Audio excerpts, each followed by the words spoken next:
श्री राम, जय बजरंगबली। दोस्तों, बचपन से हम ये सुनते चले आ रहे हैं धार्मिक कथा कहानियों में कि जो बजरंगबली थे, हनुमान जी थे, इन्होंने बचपन में सूर्य देव को कोई फल समझकर निगल लिया था। और ये कहानी आज से नहीं, हमारे पूर्वज भी वो भी अपने बचपन से और अंत तक यही सुनते चले आए।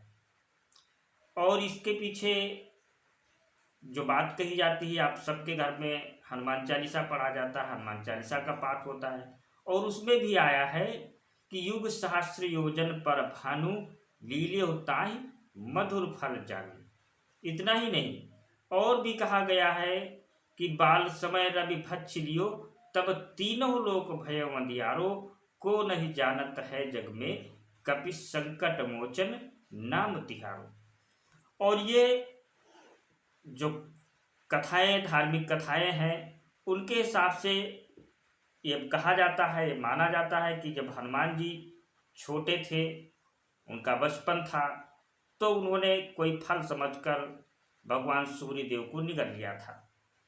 और वो धरती पर से हनुमान जी भगवान सूर्य देव को देख रहे थे। उनको लगा कि कोई बड़ा फल है और उसे खाने के लिए वो आकाश में छलांग लगा गए, उड़ गए और उन्होंने भगवान सूर्य देव को निगल लिया। जिससे क्या हुआ कि पूरे संसार में अंधेरा छा गया था।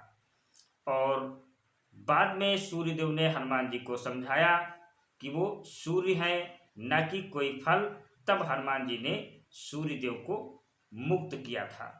ये घटना हनुमान जी के बाल्यकाल को लेकर के एक प्रसिद्ध कथा के रूप में प्रचलित है, जो उनकी शक्ति और चंचलता के बारे में बताती है। ध्यान देने योग्य बात यह है कि कुछ लोग इस कथा को प्रतीकात्मक मानते हैं और इसका अर्थ ये भी हो सकता है कि हनुमान जी ने सूर्य के ज्ञान और प्रकाश को आत्मसात कर लिया था, इसलिए कहा जाता है कि हनुमान जी ने सूर्य देव को निगल लिया था। और आजकल की जो जनरेशन है, आजकल के जो बच्चे हैं, वो तो ये देख रहे हैं कि आज साइंस का, टेक्नोलॉजी का युग है, एआई का युग है। हम जो भी कल्पना करते हैं एआई से उसको साकार रूप में देख पाते हैं।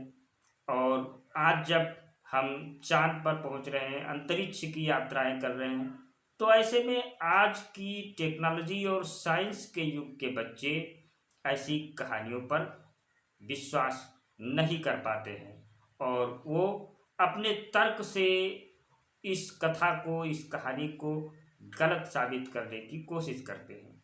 और हर किसी के मन में इस तरह का सवाल उठना लाजमी भी है कि आखिर सूर्य देव को कोई कैसे निगल सकता है और कोई कैसे वहां पर पहुंच सकता है। तो जो भी तर्क, जो भी प्रश्न लोगों के मन में उठते हैं, हम उन सारे बिंदुओं पर आज के इस वीडियो में बात करेंगे और उन पर चर्चा करेंगे और विस्तार से जानेंगे कि क्या जो हनुमान जी के बारे में कथा कहानी प्रचलित है कि उन्होंने भगवान सूर्य देव को निगल लिया था, क्या ऐसा संभव है या फिर ये एक कहानी मात्र है।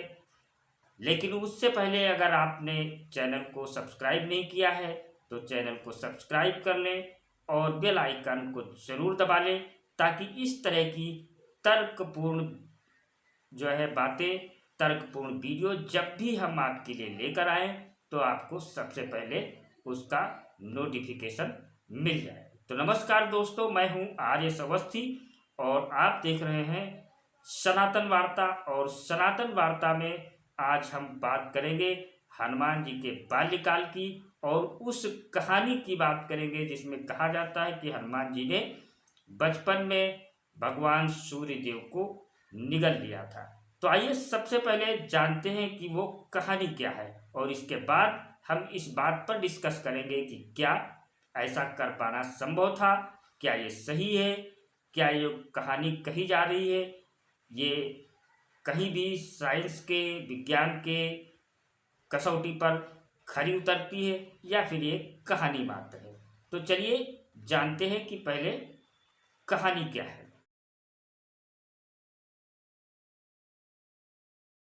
तो चलिए जानते हैं वो कहानी, जिस कहानी के अनुसार हनुमान जी ने सूर्यदेव को निगल लिया था। तो कहानी कुछ इस तरह है कि राजा केसरी और माता अंजनी के घर पर एक अद्भुत बालक ने जन्म लिया, जिसका नाम था मारुति। और वो बालक असाधारण था, उसमें देवताओं की शक्तियां भरी हुई थी। बचपन से ही वो बहुत ही बलवान, चंचल, बुद्धिमान और विवेकवान था। एक दिन जब मारुति यानी हनुमान जी छोटे थे, उन्होंने आकाश में उदय होते हुए सूरज को देखा। उन्हें सूरज किसी चमकदार लाल फल की तरह दिख रहा था, जैसे कि आम। उनका मन हुआ कि उस फल को खा लिया जाए। वह तुरंत आकाश की ओर उड़ चले और इतनी तेजी से उड़े कि सारे देवी देवता चौंक गए। हनुमान जी ने सूरज को पकड़ने की कोशिश की और उसे निगल लिया। सूरज को निकलते ही पूरी धरती पर अंधेरा छा गया और जीव डर गए, भयभीत हो गए और दिन में ही रात हो गई। तब सभी देवता ब्रह्मा जी के पास पहुंचे। ब्रह्मा जी ने इंद्रदेव से कहा कि हनुमान जी को रोका जाए। इंद्र ने अपने वज्र से मारुति यानी हनुमान जी पर प्रहार कर दिया, हमला कर दिया, जिससे हनुमान जी सीधा धरती पर आकर गिर पड़े। ब्रह्मा जी ने हनुमान जी को उठाया और कहा, यह बालक विशेष है, इसे कोई नहीं मार सकता। तब ब्रह्मा जी ने उन्हें हमेशा विजयी रहने का वरदान दिया, आशीर्वाद दिया। बाकी देवताओं ने भी उन्हें अनगिनत शक्तियां दी। हनुमान जी को अमरता, अग्नि से रक्षा, पानी में न डूबने की शक्ति, हवा में उड़ने की कला और भी बहुत सारे वरदान प्राप्त हुए। लेकिन जब हनुमान जी अपनी शक्तियों का गलत इस्तेमाल करने लगे थे और ऋषियों की तपस्या में बाधा डालने लगे थे, तो ऋषियों ने उन्हें श्राप दिया कि उनकी शक्तियां तब तक छिपी रहेगी जब तक उन्हें कोई याद नहीं दिलाएगा। यही कारण है कि आगे चलकर हनुमान जी को श्री राम के दर्शन हुए, तभी उन्हें अपनी सारी शक्तियां याद आईं और वो राम भक्त महाशक्तिशाली बजरंग बली बने। तो ये थी वो कहानी जो प्रचलित है और आमतौर पर घर घर में इस कहानी की चर्चा होती है कि किस तरह से हनुमान जी ने सूर्यदेव को निगल लिया था।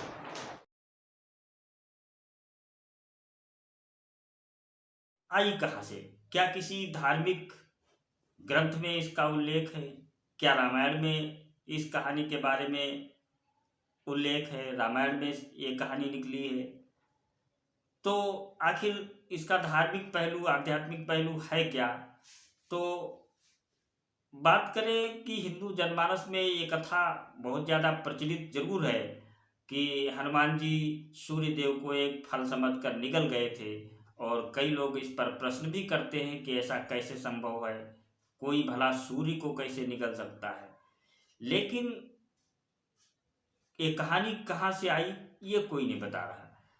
सत्य तो यह है कि हनुमान जी ने कभी सूर्य को निगला नहीं था। मूल वाल्मीकि रामायण में कभी ये नहीं लिखा गया कि हनुमान जी ने सूर्य को निगल लिया। यदि किसी को ऐसा लगता है कि हनुमान जी के द्वारा सूर्य को निगलने का प्रसंग रामचरितमानस का है, तो ये बिल्कुल गलत है।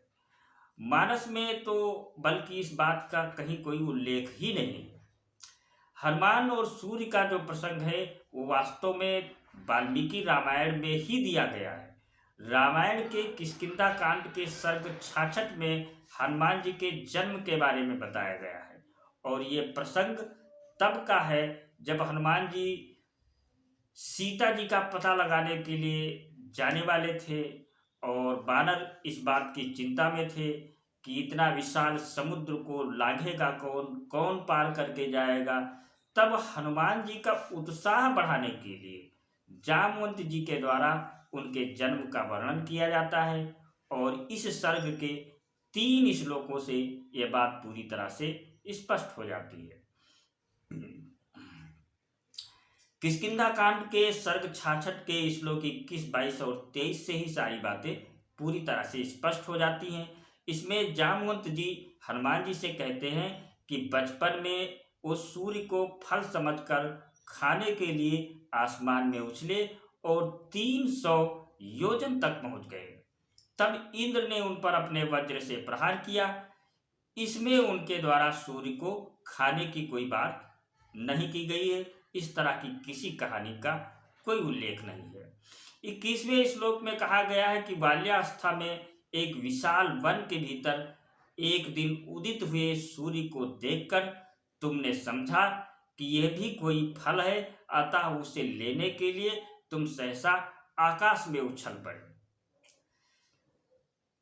22वें श्लोक में कहा गया है शतानि त्रीणि गत्वाथम योजनानां महाकये तेजसाम तस्यम निर्धूतो न विषादम गतस्तता। अर्थात महाकपे 300 योजन ऊंचे जाने के बाद सूर्य के तेज से आक्रांत होने पर भी तुम्हारे मन में खेद या चिंता नहीं हुई। वहीं 24वें श्लोक में कहा गया है त्वामप्यपयतम तृणमंत्रितम महाकपे क्षिप्तमिंद्रेण ते वज्रम कोपविष्टेन तेजसा। अर्थात कपिवर अंतरिक्ष में जाकर जब तुरंत ही तुम सूर्य के पास पहुंच गए, तब इंद्र ने कुपित होकर तुम्हारे ऊपर तेज से प्रकाशित वज्र का प्रहार किया। तो जैसा कि आप देख सकते हैं कि यहाँ पर हनुमान जी द्वारा भगवान सूर्य नारायण को खाने या निगल जाने जैसा कोई प्रसंग नहीं है। रामचरितमानस में तो हनुमान जी के बचपन की कथा भी नहीं दी गई। ये कथा बताकर जामवंत जी केवल हनुमान जी से इतना कह रहे हैं कि बचपन में तुम बात ही बात में 300 योजन ऊपर उछल गए थे, तो अभी तो ये 100 योजन की चौड़ाई वाला समुद्र ही लांघना है, ये तुम्हारे लिए कौन सी बड़ी बात है। अब यदि 300 योजन की बात करें तो लगभग 4000 किलोमीटर होता है। इतनी पहुंच तो आजकल के उन्नत विमानों में भी होती है। रॉकेट की पहुंच तो इससे भी बहुत ज्यादा है। अब सोचिए हनुमान जी के लिए कितना मुश्किल होगा। उनके लिए तो ये बच्चों का खेल होगा। और यही बात तो हमारे ग्रंथ बता रहे हैं कि महाबली हनुमान बचपन से ही खेल खेल में उतनी ऊंचाई तक कूद गए, फिर इसमें आश्चर्य वाली क्या बात है। तो फिर ये कथा जनमानस में आई कहाँ से। वास्तव में इसका वर्णन गोस्वामी तुलसीदास द्वारा रचित हनुमान चालीसा के 18वें दोहे में आता है। उस दोहे में तुलसीदास जी कहते हैं जुग सहस्र योजन पर भानु लीले उताई मधुर फल जानू। इसका अर्थ है कि हनुमान जी ने 1000 युग योजन पर स्थित सूर्य को मीठा फल समझकर खा लिया था। ये दोहा भी वास्तव में एक प्रतीकात्मक दोहा है, जिससे तुलसीदास जी ने उस समय पृथ्वी और सूर्य के बीच की दूरी बताई थी, जो आश्चर्यजनक रूप से बिल्कुल सटीक है। बस यहीं से हनुमान जी द्वारा सूर्य को फल समझकर खाने की बात लोक कथाओं के रूप में प्रचलित हो गई और घर घर में ये कथा, ये कहानी कही जाने लगी। कई ऐसे भी लोग हैं जो हनुमान जी द्वारा सूर्य को निगलने की घटना को ये बोलकर सच बताने का प्रयास करते हैं कि हनुमान जी के पास अष्ट सिद्धि थी, जिसमें कि गरिमा थी, जिससे वह अपने शरीर को विशाल बना सकते थे। किंतु उन लोगों को ये बात समझनी चाहिए कि सिद्धियों की भी एक सीमा होती है, और हनुमान जी को अष्ट सिद्धि और अन्य वरदान इंद्र के प्रहार करने के बाद ब्रह्मा जी और अन्य देवताओं के वरदान से प्राप्त हुई थी, जबकि ये सूर्य को निगलने वाली घटना उससे पहले की है, जब उनके पास कोई सिद्धि नहीं थी। तो इस तरह से इस कहानी को लेकर धार्मिक ग्रंथों में क्या वर्णन है, धार्मिक ग्रंथों में क्या उल्लेख है, धार्मिक ग्रंथ क्या कहते हैं, यह पक्ष भी आपने समझा। तो हमने उस कथा को जाना जिसमें ये कहा गया है, बताया गया है कि हनुमान जी ने फल समझकर सूर्यदेव को निगल लिया था। और ये कथा घर घर में कही जाती है, घर घर में सुनी जाती है। हम सब ने भी जब से होश संभाला है इस कथा को सुनते चले आ रहे हैं। इसके अलावा हमने ये भी जाना कि हमारे जो धार्मिक ग्रंथ हैं, हमारे आध्यात्मिक ग्रंथ हैं, वो इस कथा की प्रामाणिकता के बारे में क्या कहते हैं और धार्मिक ग्रंथों में कहाँ इस कथा का उल्लेख है। लेकिन अब हम जानेंगे कि अगर हम मान भी लेते हैं कि हनुमान जी ने सूर्यदेव को निगल लिया था और वो वहाँ तक पहुँच गए थे, तो विज्ञान के सिद्धांतों पर क्या ये बात सच हो सकती है? विज्ञान क्या मानता है कि क्या ऐसा हो पाना संभव है? और विज्ञान के सिद्धांतों पर इस कथा को रख करके हम आगे का विश्लेषण करेंगे। जब हम बात करते हैं कि हनुमान जी ने सूर्य को निगल लिया था, तो हमारे दिमाग में 3 बड़े प्रश्न उठते हैं। पहला ये कि सूर्य इतनी दूर है तो आखिर हनुमान जी वहाँ पहुँचे कैसे? और दूसरा ये कि हनुमान जी ने इतने विशालकाय, इतने बड़े सूर्य जिनके अंदर सैकड़ों पृथ्वी समा सकती है, इतने विशालकाय सूर्य को आखिर मुंह में कैसे रखा? और तीसरा और बड़ा सवाल, क्योंकि सूर्य का तापमान बहुत अधिक होता है, आपने सब लोगों ने देखा होगा, महसूस किया होगा, गर्मी के दिनों में जब तापमान 40 के ऊपर चला जाता है तो हम लोग हांफने लगते हैं और बाहर निकलना, चलना फिरना दूभर हो जाता है। ऐसे में इतने भयानक तापमान में हनुमान जी सूर्यदेव के पास पहुँचे कैसे? तो हम सबसे पहले आते हैं पहले प्रश्न पर, और पहला प्रश्न ये कि हनुमान जी आखिर वहाँ पर पहुँचे कैसे? तो मैं यही कहना चाहूँगा कि हनुमान जी पवनपुत्र हैं और उनका जो वेग है वो पवन के समान है। कहा भी गया है पवन तनय बल पवन समाना। तो हवा तो कहीं भी आ जा सकती है, हवा के आने जाने में कहीं कोई रुकावट बन ही नहीं सकता। तो इस प्रकार की जो बात है वो ये समझ में आती है कि वो पवन पुत्र थे और पवन तनय बल पवन समाना, हवा कहीं भी आ जा सकती है, इसलिए वो वहाँ पर पहुँच सकते थे। इसमें कोई बड़ी अड़चन वाली और बहुत ज़्यादा कठिन बात नहीं थी हनुमान जी के लिए।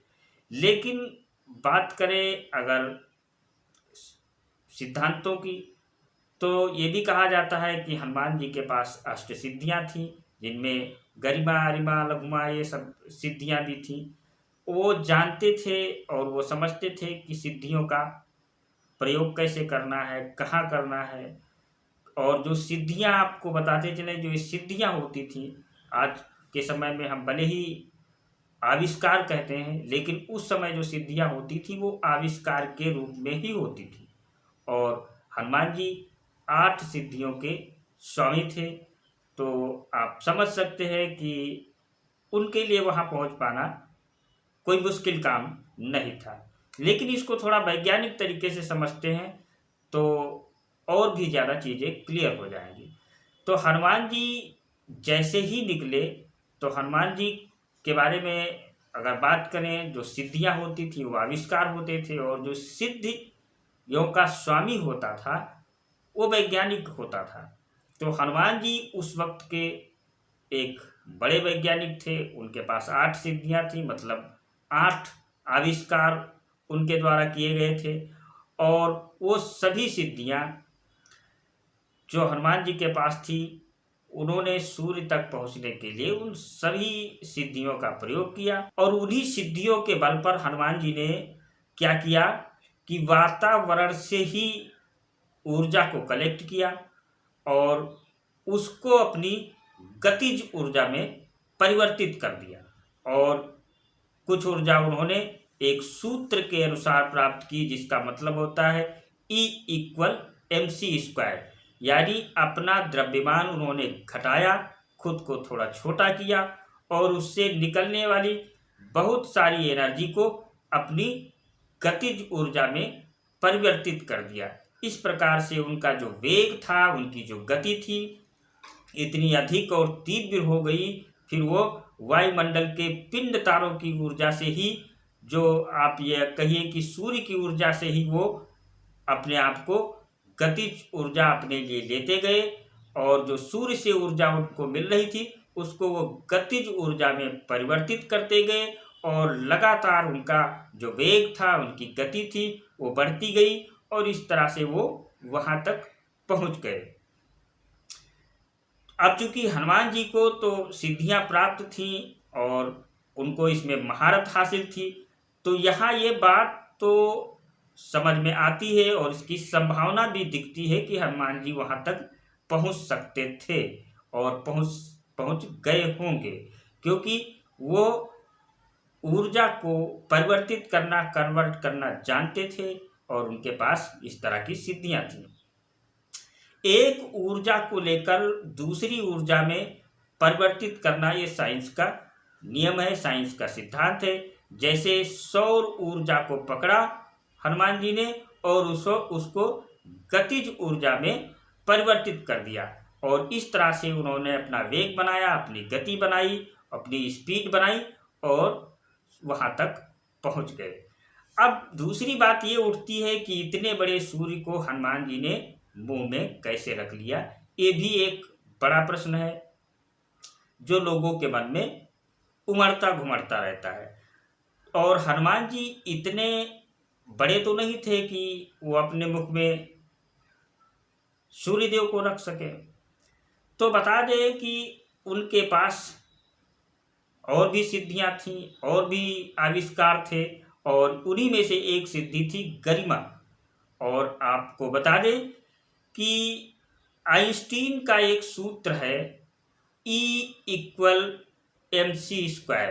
जिसमें आइंस्टीन ने कहा है कि हर द्रव्यमान को ऊर्जा में बदला जा सकता है और हर ऊर्जा में द्रव्यमान निहित होता है, उसे द्रव्यमान में बदला जा सकता है। तो आप सोचते होंगे कि जैसे पृथ्वी के गुरुत्वाकर्षण के बाहर जैसे ही वो निकल जाते हैं हनुमान जी, तो हनुमान जी इसके बाद वो सूर्य के आकर्षण में आ जाते हैं, पृथ्वी के गुरुत्वाकर्षण से दूर हो जाते हैं, और सूर्य के गुरुत्वाकर्षण में आते ही फिर उन्हें वेग की, गति की जरूरत ही नहीं पड़ती, क्योंकि फिर तो वो सूर्य की ओर अपने आप ही खिंचे चले जाते हैं सूर्य के गुरुत्वाकर्षण के प्रभाव से। और पृथ्वी के गुरुत्वाकर्षण से चूंकि वो बाहर निकल गए थे, तो जैसे ही वो सूर्य के गुरुत्वाकर्षण में आते हैं, उसकी सीमा में आते हैं, तो अपने आप सूर्य की ओर जाने लगते हैं। तो उस वक्त उन्होंने क्या किया कि वो जो ऊर्जा थी उनकी, वो गतिज ऊर्जा थी जो उनके पास, उस गतिज ऊर्जा को उन्होंने द्रव्यमान में बदलना शुरू कर दिया। जब वो सूर्य के आकर्षण के प्रभाव में आ गए और सूर्य की ओर वो स्वतः जाने लगे, तो उनकी जो गतिज ऊर्जा थी उसको उन्होंने द्रव्यमान में परिवर्तित करना शुरू कर दिया, और उस एनर्जी को, जो गतिज ऊर्जा आ रही थी, क्योंकि वो तो स्वतः ही सूर्य की ओर गिर रहे थे, जा रहे थे, सूर्य चूंकि उनको अपनी ओर खींच रहा था और सूर्य के गुरुत्वाकर्षण में वो आ चुके थे, तो उन्होंने उसको द्रव्यमान में बदलना शुरू किया, और इसके फलस्वरूप उनका आकार बढ़ने लगा। और आपको एक और कथा याद होगी, जब हनुमान जी माता सीता का पता लगाने के लिए लंका जा रहे थे, तो उनको उनकी परीक्षा लेने के लिए, उनकी बल शक्ति और सामर्थ्य और बुद्धि विवेक की परीक्षा लेने के लिए देवताओं ने सुरसा को भेजा था, और सुरसा ने कहा था हनुमान जी से कि हम आपको खा लेंगे। लेकिन उस समय हनुमान जी ने अपने शरीर के आकार को बहुत बड़ा कर लिया था, और वो यही आकार था, यही आविष्कार था, और इसी ऊर्जा को उन्होंने अपनी जो है द्रव्यमान में बदल करके शरीर को बड़ा कर लिया था। और कहा भी गया है कि जस जस सुरसा बदन बढ़ावा, तास दुगुन कपि रूप दिखावा। तो इसके और भी उदाहरण मिलते हैं, और भी कथाएं मिलती है कि हनुमान जी ने अपने शरीर को, आकार को बड़ा कर लिया था, अर्थात उनके पास ऐसी सिद्धि थी, ऐसे आविष्कार थे कि वो अपने शरीर को जरूरत के हिसाब से, परिस्थिति के हिसाब से, आवश्यकता के हिसाब से छोटा और बड़ा कर लेते थे। तो यहाँ भी उन्होंने वही किया। और इस तरह से उन्होंने जब अपनी गतिज ऊर्जा को द्रव्यमान में परिवर्तित किया तो सूर्य से भी कई गुना बड़ा उनका आकार हो गया। और जब सूर्य से कई गुना बड़ा आकार हो गया तो वो जाहिर सी बात है सूर्य को मुख में आराम से रख लेंगे। इसमें काफ़ी संभावना इस बात की दिख रही है। अब चूंकि आइंस्टीन तो अभी की बात है तो उन्होंने कहा, लेकिन अभी उन्हें आइंस्टीन ने सिर्फ ये पता चलाया कि एनर्जी को द्रव्यमान में और द्रव्यमान को एनर्जी में परिवर्तित किया जा सकता है। लेकिन हनुमान जी को युगों पहले इस के बारे में पता था, ऐसी सिद्धियां और ऐसे आविष्कार उनके पास थे। अभी पूर्णतया या आज के वैज्ञानिकों को ये जरूर पता लगा लिया है कि इस तरीके से किया जा सकता है, लेकिन अभी पूरी महारत आज के वैज्ञानिकों को इस सब में हासिल नहीं हुई है। तो उन्होंने क्या किया कि एनर्जी को द्रव्यमान में बदला और इस तरह से उन्होंने अपने शरीर के आकार को बड़ा किया और शायद इसी को उस समय की भाषा में गरिमा सिद्धि कहते होंगे। तो इसलिए अब अगला सवाल आता है कि हनुमान जी ने सूर्य को मुख में रख लिया और वो जले क्यों नहीं? क्योंकि जितनी भी एनर्जी सूर्य की आ रही थी उनके पास, वो लगातार चेंज कर रहे थे द्रव्यमान में, और सूर्य की गर्मी उनको इसलिए नहीं जला पाई क्योंकि सूर्य की जितनी भी ऊर्जा उनके पास आ रही थी, उनके शरीर से टकरा रही थी, उस ऊर्जा को वो द्रव्यमान में परिवर्तित करते जा रहे थे। तो जब कोई एनर्जी लगातार द्रव्यमान में बदलती रहती है तो फिर उससे गर्मी आने का सवाल ही नहीं होता। गर्मी तो तब हो जब वो इकट्ठी होने पाए, और वो उसको लगातार द्रव्यमान में परिवर्तित करते जा रहे थे। इसलिए सूर्य की ऊष्मा, सूर्य की ऊर्जा एकत्रित ही नहीं हो पा रही थी, अर्थात आकार में बदलते जा रहे थे और द्रव्यमान में बदलते जा रहे थे। तो एनर्जी लगातार परिवर्तित हो रही थी, बदल रही थी। इसलिए सूर्य की ऊष्मा, सूर्य की गर्मी, सूर्य का ताप उन्हें जला नहीं पाया और वो जले नहीं। तो सीधे सीधे वैज्ञानिक की संभावना ये भी है, सीधे सीधे ये भी वैज्ञानिक संभावनाएं हैं कि इस तरह से हनुमान जी ने सूर्य से खुद को जलने से बचाया होगा। हालांकि इतनी महारत आज का विज्ञान इन सब विषयों में अभी भी हासिल नहीं कर पाया, लेकिन ऐसा हो सकता है, ये तो मानना ही पड़ेगा। अगर संक्षेप में कहें तो हनुमान जी ने सूर्य को निगला था, इससे संबंधित तीनों सवालों का अगर हम जवाब दें तो ये है कि हनुमान जी ने वायुमंडल की और अपनी एनर्जी को गतिज ऊर्जा में चेंज करके और अपना आकार छोटा करके, अपना आकार यानी द्रव्यमान को कम करके उसको एनर्जी में बदलकर गतिज ऊर्जा में बदला, और इस तरह से उन्होंने असीमित गति, असीमित वेग प्राप्त किया कि वो पृथ्वी से के गुरुत्वाकर्षण से बाहर निकल गए और सूर्य के गुरुत्वाकर्षण में पहुंचे। और जब सूर्य के गुरुत्वाकर्षण में वो पहुंच गए तो वहां सूर्य खुद ही उनको अपनी ओर खींचने लगा। तो उन्होंने क्या किया, उस एनर्जी को फिर से द्रव्यमान में बदलना शुरू किया और इस तरह से वो अपने आकार को बढ़ाने लगे और उनका आकार बड़ा होने लगा।